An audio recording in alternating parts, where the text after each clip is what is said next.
Assalamualaikum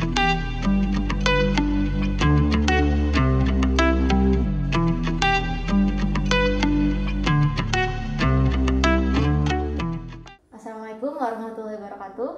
Halo teman-teman PPI Tunisia semuanya.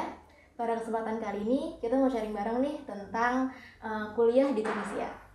Nah, bersama saya Alastia Alfamuntari, mahasiswi master Universitas Zaytuna. Bersama saya telah hadir Ketua PPI Tunisia, Muhammad Irfan Maulana. Halo Kak Lasti. Kak Irfan, kita mau sharing bareng nih, nanya-nanya boleh ya? Boleh. Oke. Pertama kita punya pertanyaan Kak. Kak Irfan itu apa sih riwayat pendidikannya dan bagaimana bisa sampai ke Tunisia? Oke. Alhamdulillah saya mulai menempuh pendidikan khusus keagamaan itu di MTS di Al-Kautsar di Kota Banjar di Jawa Barat sampai saya SMA. Kemudian baru terbesit untuk bisa atau keinginan untuk kuliah ke luar negeri itu pada kelas 11 kalau tidak salah. Artinya setelah kelas 11 saya berniat untuk bisa ke luar negeri gitu.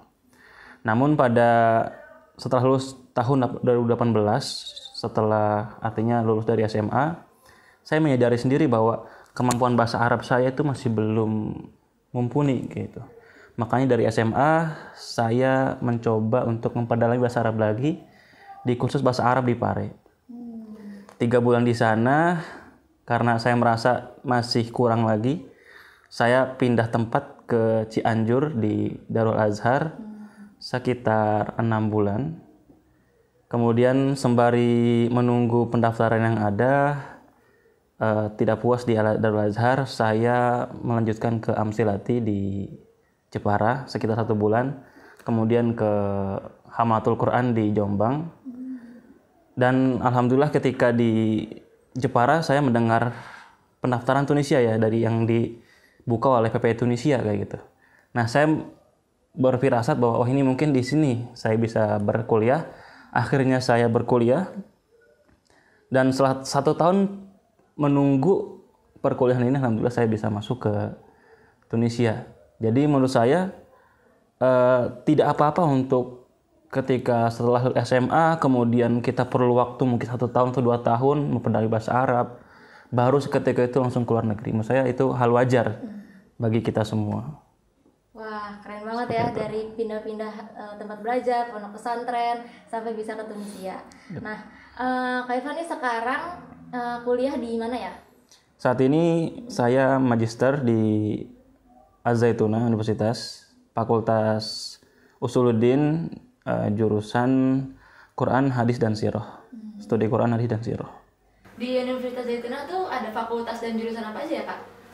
Di Zaytuna ada 3 fakultas. Pertama ada Fakultas Hadoroh, kedua ada Fakultas Usuluddin, dan ketiga ada Fakultas Syariah. Untuk 2 fakultas ini, Hadoroh dan Usul, itu ada di Tunis, di ibu kota. Adapun Fakultas Syariah ada di Kairouan. Untuk jurusannya sendiri, untuk S1 itu di Hadoroh ada Akidah wal Falsafah, kemudian ada Hadoroh al-Islamiyah, ada juga fikih, dan ada juga ulumul Quran wal Hadis.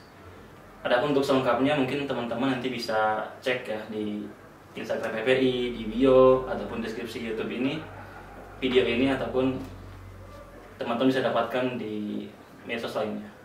Oke. Kak, banyak juga nih yang nanya di di platform-platform PPI Tunisia. Living cost di Tunisia atau detail biaya hidup dan kuliah di Tunisia itu kira-kira berapa sih, Kak? Kalau saya melihat dari standar rata teman-teman ya, 2 juta atau 400 dinar itu sudah bisa pas.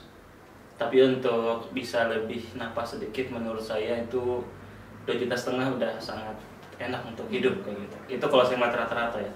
Cuman pada akhirnya kembali kepada bagaimana setiap orang memiliki gaya kehidupan dan penghabisannya kemana saja kayak gitu. Cuman dari yang saya lihat rata-rata 2 juta sampai 2,5 juta itu sudah cukup. Oke. Nah, kalau untuk biaya kuliahnya sendiri kan berapa tuh di Tunisia? Untuk biaya kuliahnya alhamdulillah yang mendapatkan beasiswa itu setiap tahunnya kita untuk S1 pertama cukup membayar sekitar 70 dinar atau 60 dinar Tunisia, sekitar 375.000. Wow, murah banget ya, Kak? Alhamdulillah untuk setahun itu ya.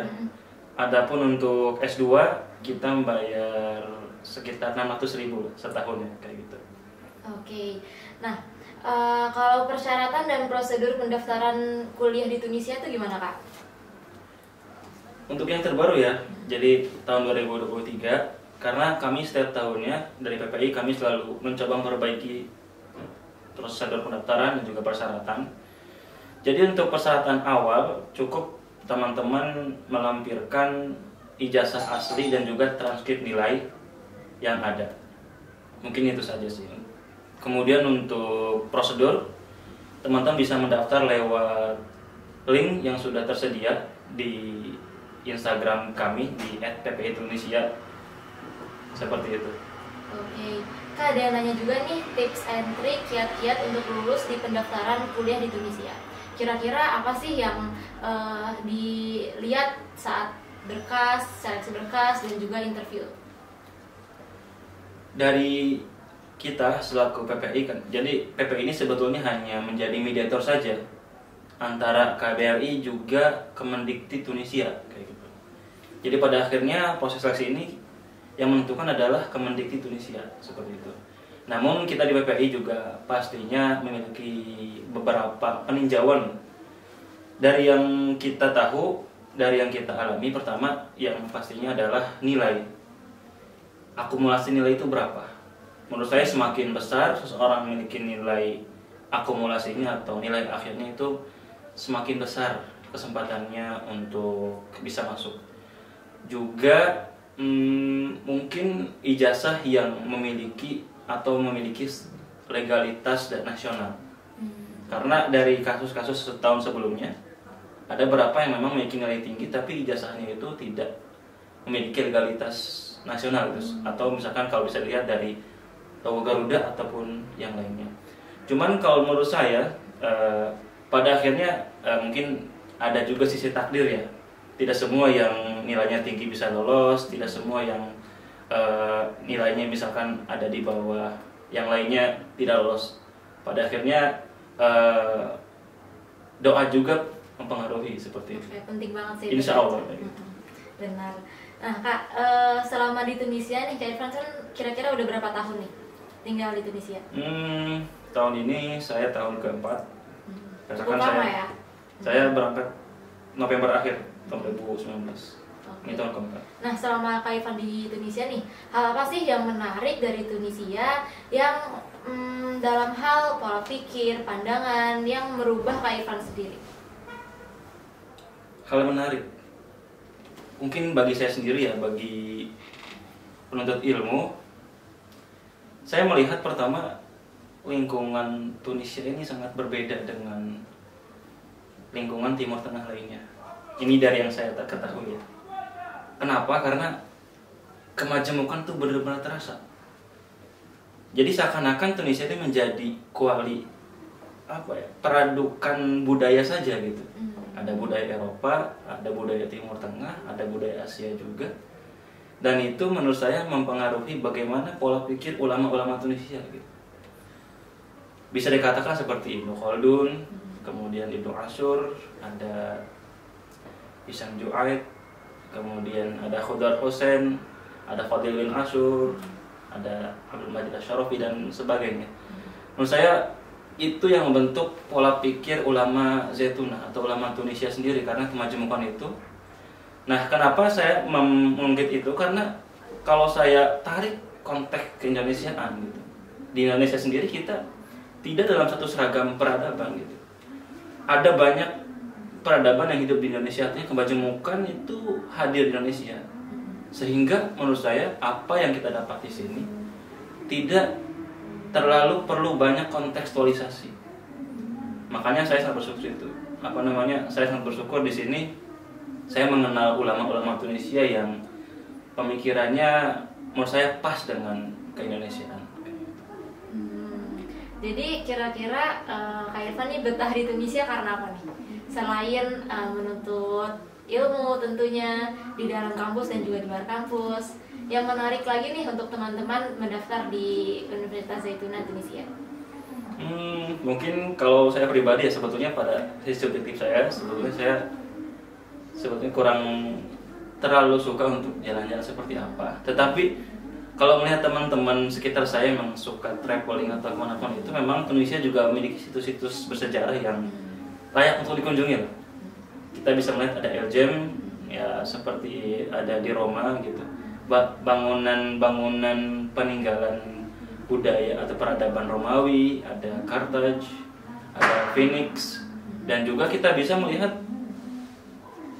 ada pantai Sidi Bou Said yang terkenal dengan kebiruan airnya, dan juga kita menurut saya di sini ada banyak halinya, ada museum-museum. Jadi dari tokoh, sejarah, peradaban di Tunisia ini benar-benar menarik ya. Iya, ya. Tapi ada satu hal yang menurut saya tetap jadi catatan ya. Pada akhirnya ada timbal balik gitu. Ketika orang itu aktif, maka Tunisia ini akan semakin banyak memberi gitu. Jadi pada akhirnya kalau kita hanya diam saja, Tunisia juga nggak akan memberi gitu. Makanya maksudnya dimanapun kita berada, di Tunisia, di Mesir, di Maroko, di Tunisia, ataupun di negara Aljazair misalkan atau lainnya, pada akhirnya bagaimana kembali kita memanfaatkan itu. Menurut saya semakin aktif kita di sini, Tunisia akan semakin banyak memberi, dan itu yang alhamdulillah gitu saya upayakan, meskipun saat ini masih sangat jauh untuk maksimal berupaya dalam hal itu. Kak, ada beberapa orang juga nih yang nanya, selain di Universitas Zaitunah nih, kira-kira ada nggak sih di universitas lain yang bisa kita daftar? Ada, sebetulnya ada. Memang, tapi untuk masuk ke universitas itu agak sedikit kecil kemungkinan. Kita bisa sebut ada Universitas Al-Manar, ada Tis'a Afril, ada Ibnu Syaraf, dan banyak lainnya gitu. Cuman memang yang menjadi mayoritas Indonesia menempuh studi di Tunisia itu pastinya di Universitas Al-Zaitunah. Selain karena memang itu adalah merupakan universitas keislaman, juga itu memang menjadi ikon bagi Tunisia sendiri. Betul. Karena Universitas Zaitunah juga universitas terlama ya yang ada di Tunisia. Ya, betul. Oke. Bahkan secara historis Zaitunah menjadi tertua di dunia gitu, sebelum ada di Maroko. Kak Irfan, ada pesan gak nih untuk teman-teman kita yang nonton dan kepo nih tentang Tunisia?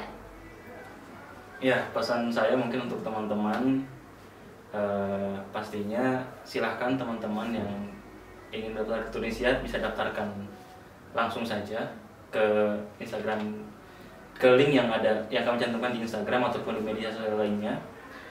Juga pastinya terus berproses ya, karena mungkin ada orang-orang yang jalannya mulus, ada orang-orang yang jalannya mungkin perlu ada turunan dulu baru bisa naik ke sana gitu. Dan saya yakin kalaupun tidak ada di Tunisia nanti, saya yakin itu akan menjadi tempat berlabuh yang paling cocok untuk teman-teman. Kemudian kalau terakhir ya Kak Irfan, kesan Kak Irfan selama di Tunisia? Kesan Kak sendiri di Tunisia? Kesan saya sangat betah di sini. Buktinya ya saya 3 tahun tidak pulang. Gitu. Di sini menjadi rihlah ilmiah bagi saya sendiri, rihlah kehidupan juga. Selain daripada keilmuan yang saya dapatkan kampus, saya juga mendapat banyak pelajaran kehidupan yang semoga itu menjadi bekal untuk mengarungi kehidupan selanjutnya. Oke, makasih banyak Kak Irfan untuk sharing-sharingnya pada kali ini. Sama-sama, makasih. Oke, terima kasih teman-teman semua yang telah nonton, dan semoga teman-teman dapat mengambil manfaat dan mendapat info-info yang penting, dan karena info-info yang kami tampilkan ini adalah info-info mutakhir dari PPI Tunisia. Sampai jumpa. Assalamualaikum warahmatullahi wabarakatuh. Kamera 3, 2, 1.